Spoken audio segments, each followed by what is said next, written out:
Tyler Hoover from Hoovies Garage is selling a whole bunch of his cars. A few of them are going on Cars and Bids. We're going to take a look at an Audi S5 that sold this past week, and Doug DeMuro even did a review on it. And we're going to get into a whole lot more auctions. First, we're going to get into our rapid fire results, which are going to include a group of rally type cars and a whole group of big ticket no sales. Then we're going to get into our individual auctions on Cars and Bids, as well as Bring a Trailer. And lastly, we're going to do some industry trends, kind of looking at what's happening on both of the sites. All right, we're going to start off the rapid fire results today with the big ticket no sales. Jumping right into the first one is this insane Koenigsegg Regera. This car, they only made 80 of them. You can see how active this auction was. 624 comments. It went to 2.7 million. Did not sell, so no sale on that one. That had to hit them pretty hard. Next up is a Ferrari Roma. These are just absolutely beautiful cars. You can see here, this was bid the 219. There was some big ticket no sales, and I'm only including a few of them here. This one wasn't as active, but just a beautiful car. Next, a 247 mile, so a non-driven Lamborghini Aventador. These are amazing cars, beautiful blue, which isn't as wild as some things. Two of these were premier auctions on Bring a Trailer, which they promote, and they're longer extended 14-day auctions. This didn't sell at $655,000. So next up is a group of rally type cars, and I found these really interesting. There's been a big influx of them lately. This one sold for $29,500. Highly equipped and extensive modification. And this has been a theme going on Cars and Bids recently, ever since the gears and gasoline car that sold a few weeks back. A ton of highly modified WRX STIs, as well as some Mitsubishi Evos like the gears and gasoline car. So this one sold, but next you'll see another highly modified engine rebuilt, so on and so forth. It was only bid the $29,000. They did sell it afterwards, but these are dropping down in price, and so it's kind of a monkey see, monkey do, if you will. You know, the gears and gasoline cars came along, and that sold, and it got a big result. And then there was a couple more, and now there was a whole bunch of them. And so lastly is a no sale, and this was a little bit lesser of a modification level than some of the previous ones, but this is Evo 8. You can see it didn't sell at $16,700. So it's an interesting little, series of results right there. All right, now we're going to transition into our full auctions on Cars and Bids. Okay, our first auction up on Cars and Bids is this 2019 WRX STi S209. They only made 209 of these. It was a race-inspired version. Really cool looking car. This had super low mileage, 5,900. There's been others that have transacted for around this price, but I think that this came in a little bit low. You see that it was bid to 73, but I was surprised that it didn't go at that. I mean, maybe it should have went around the 80 mark, but nonetheless, it didn't sell.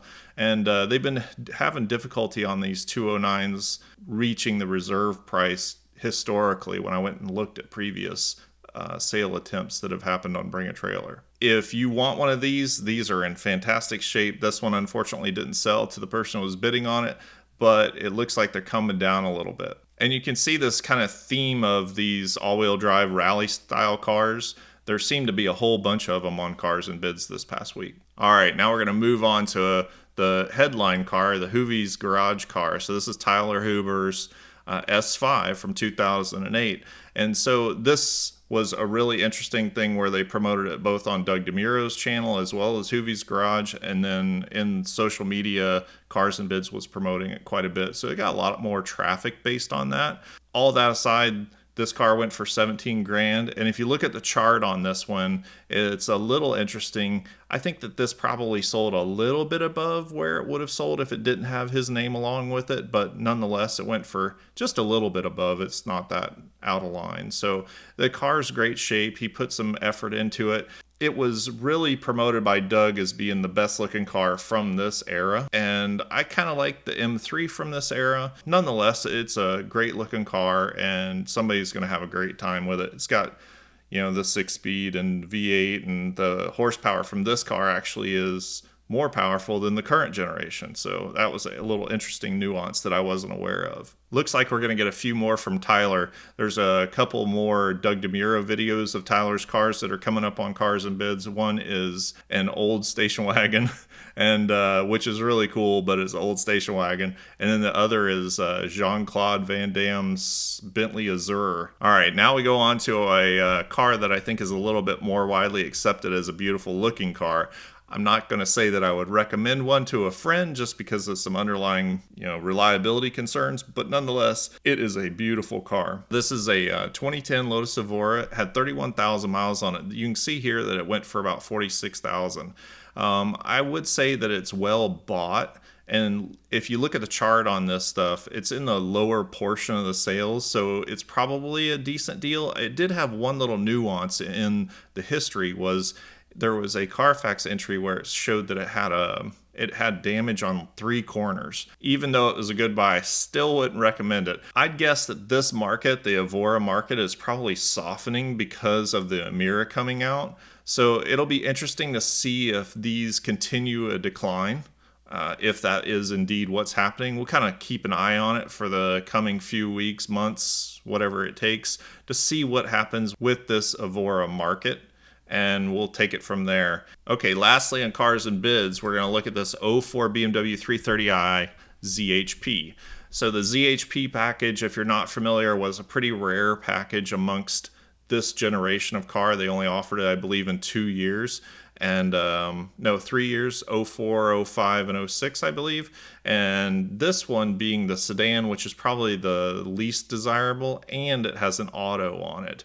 Nonetheless, it got a pretty good result at 15,750. You can kind of see how that shakes out. But coupes with a 6-speed typically go in the high teens and perhaps approaching the 20s. I've seen one go for mid-20s, but that was in fantastic shape. And people lost their mind that day. So anyhow, this one at 15,750, I'd say that's a little high.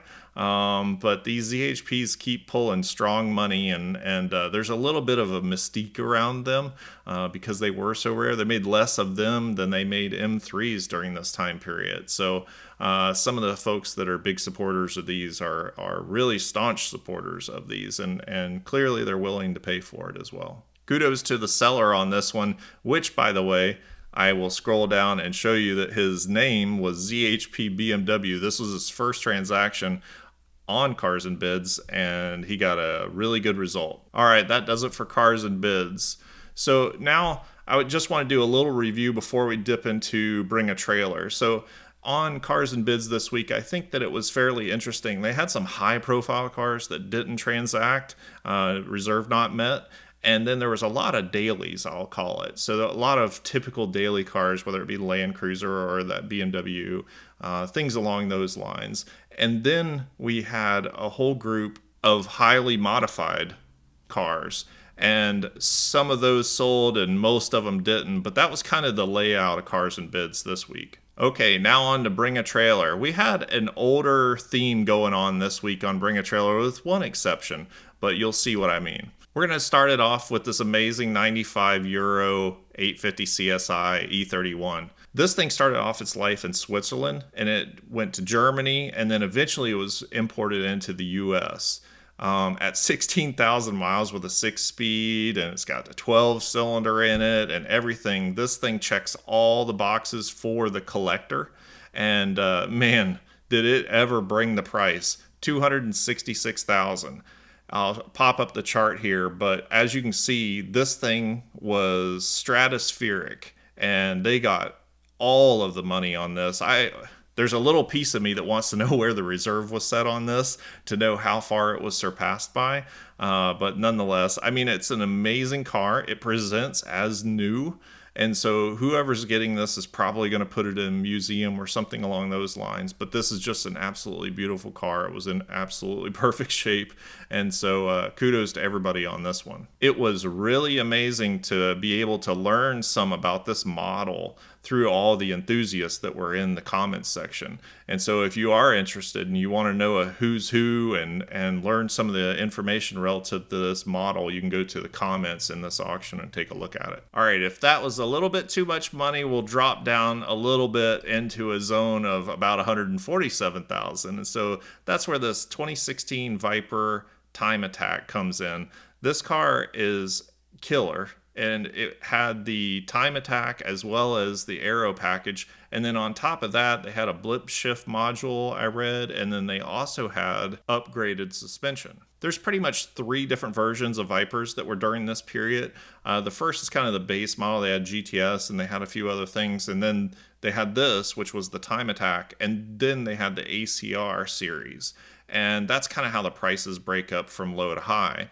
You can see how this one kind of came in the middle, and it got a decent price in my opinion. I've always loved these cars. I've gotten a chance to sit in one, but I've never gotten the chance to drive one, so hopefully that'll happen at some point in the future. Whoever did buy this, I really hope that they're able to put it on the track and they're able to enjoy this car because it looks killer. Okay, now we are going to get back into our older cars theme for this series on Bring a Trailer. This amazing Ringbrothers, and I say almost jokingly that it's an older car because Ringbrothers goes through everything, so it's basically new. I believe this was actually done quite a while ago, back in the 2000s, and then it was sold in 2020 on Bring a Trailer, and it fetched $265 in 2020, and then now it's sold for $255. But that kind of money is next level for resto mods, and Ringbrothers does an amazing job. And this is pretty much a new car. You know, it's got new suspension, new engine, new interior, and it's got a few upgrades and service that's been done recently, as well as a new starter, I believe.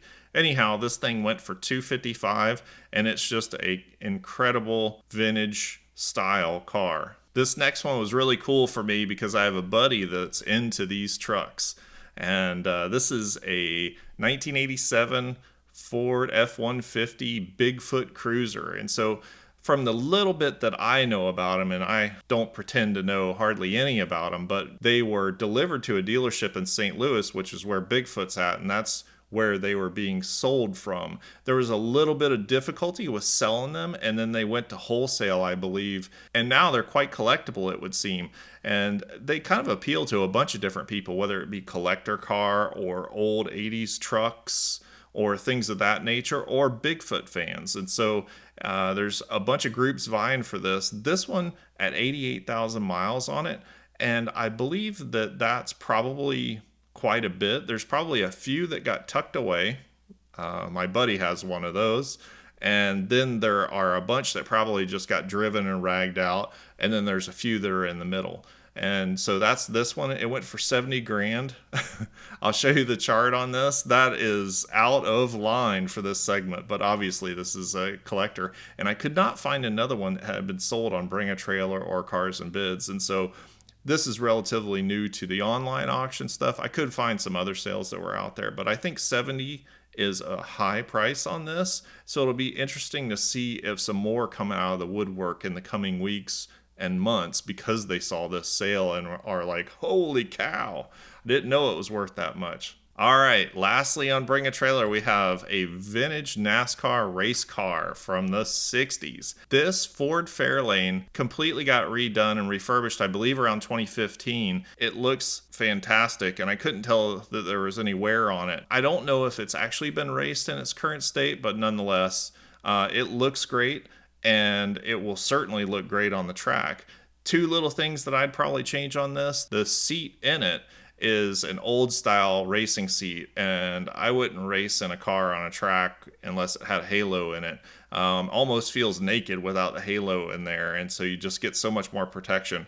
And then the other thing I'd change is this thing has all-wheel disc brakes, and so I'd have to redo that, which that would be quite extensive and probably a huge pain in the rear to be able to convert this to disc, but I think it's probably worth it. All that aside, this thing went for 86 grand, and I think it was a good result, and it's a killer looking car, and it has all the memorabilia and documentation from the refurb as well as when it was actually raced. And so I think this would be a really cool thing to have in your garage as well as taking it to the track every once in a while. All right, That does it for the detail auctions this week. Now we're going to go into industry trends. And this is kind of a continuation of what we did from last week, where we talk about the percentage of sale, no sale on cars and bids, as well as Bring a Trailer. And so first we'll start off with cars and bids. They had about 108 listings and about 17 no sale. And so that's a 15% no sale. But one little caveat to that, they probably had another half dozen cars that didn't sell and didn't meet reserve, but they were able to complete that sale after the bell. And so if that would have went the other way, they would have been well over 20% on the no sale. On Bring a Trailer, they had 780 listings or thereabouts, and they had about 182 that didn't transact, that did not meet reserve. And so this came out to be about 23.5%. And so there's been a steady incline through the weeks on Bring a Trailer of no sales or did not meet reserve. We'll keep track of this going forward and just see what happens and how it develops. That wraps it up for everything. Let me know of the auctions that you guys are watching out there this week, and if there's anything interesting or entertaining, I'd love to follow it as well. I want to thank you for joining me this week, and if you've enjoyed this so far, please give me a thumbs up and subscribe to the channel, and I'll see you out there next week in the next one.